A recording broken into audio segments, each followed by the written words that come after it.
Very good morning, students. In today's class, we are going to learn about the operation of an operational amplifier and the inverting amplifier and non-inverting amplifier. So let us begin with what is the operation of an operational amplifier. So as we have already discussed, it is basically a differential amplifier and which amplifies the difference between the two input voltages. So the figure below shows the basic operation of an op-amp as inverting and non-inverting amplifiers. So in figure A, you can observe it is designed to act as an inverting amplifier. That is, the input voltage V1 it is applied at the inverting input terminal of the op-amp, whereas the non-inverting input terminal is grounded. That is, V1 is applied and V2 is 0. And the output is V0. If an input voltage V1 is supplied, you can observe there is a phase shift in the output voltage when the input is applied at the inverting input terminal, and it is also amplified. Even the amplified waveform is also shown on the right hand side. So whereas left hand side it is the input voltage, right hand side it is the phase shifted and amplified waveform of the input wave. So thus it acts as an inverting amplifier. And figure B, it is designed to act as a non-inverting amplifier. So input voltage it is applied at the non-inverting input terminal of the op-amp, that is V2, and for the inverting input terminal it is made as 0, that is grounded. So the input voltage V2 is applied at the non-inverting input terminal, and the output at the output terminal V0 will be getting a amplified version of the input voltage, so which is shown on the right hand side of the diagram. So this is how we can make the op-amp to act as an inverting and non-inverting amplifier. See how we are getting this phase shift in the case of an inverting amplifier. So let us define here. So when a voltage V1 is applied, so at the inverting input terminal with non-inverting input terminal as grounded, that is V1 is applied, V2 is equal to 0, then the output voltage can be written as V0 is equal to the gain of the amplifier multiplied by the difference in the input voltages, that is V2 minus V1. So which is equal to, for this case V2 is equal to 0, so that by it will be getting us minus A into V1. So this indicates that the output voltage V0 it is amplified with a gain of A, and it is inverted with respect to the input voltage. That is, the negative symbol indicates that the voltage is inverted.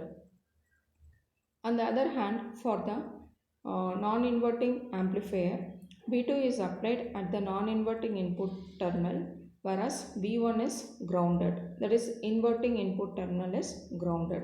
So thereby the output voltage V0 can be written as V0 is equal to A into V2 minus V1. So here V1 is equal to 0. So thereby we will be getting V0 is equal to A into V2. So this indicates that the output voltage is amplified with a gain A, and it is in same phase or polarity as the input voltage. See, this is what we are shown in the diagram here, the waveforms, input and the output waveforms.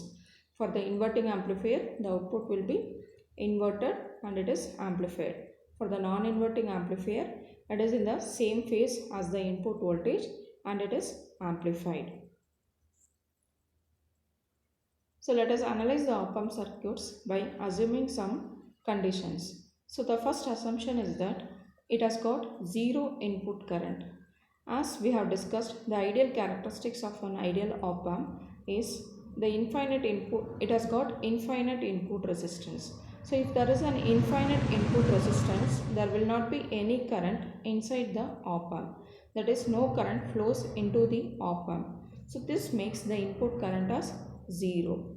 And the other assumption is, if the input terminals of an op-amp has to be at the same potential, that is, if one terminal is grounded, the other also can be treated as to be virtually grounded. So these two assumptions we have to keep it in mind while analyzing the operational amplifier circuits. Again I will repeat, one is that it has got zero input current, that is ideally the input resistance of an op amp is high and the input terminals of the op amp are at the same potential. So these two things you have to keep it in mind while analyzing the op amp circuits. So the first basic op amp circuits, let us see. One is the inverting amplifier. So as we have discussed now, an amplifier which produces a phase shift of 180 degree between the input and output, will call it as an inverting amplifier. So the below figure shows an inverting amplifier using an op amp.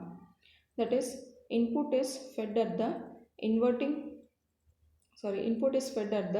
non-inverting input terminal and the inverting input terminal is grounded. So Vin is fed at the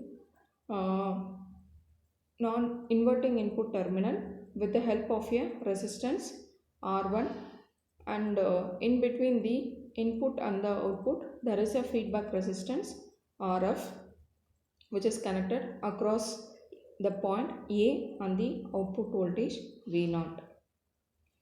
And we'll assume that the input current of the op amp is 0, that is IB is equal to 0. It is indicated in the figure. And the current across the resistance R1, it is taken as I1, and the current which is flowing across the feedback resistance RF, it is taken as IF. So these are the two currents. One it is in the input path, other one in the feedback path, it is represented as IF, and the current inside the op amp, it is taken as 0, that is IB is equal to 0. And also we have defined two nodes A and B, which are the nodes of the input nodes of the operational amplifier. So from the circuit diagram we can define the current I1 which is passing across the R1 resistance as Vin minus Va divided by R1.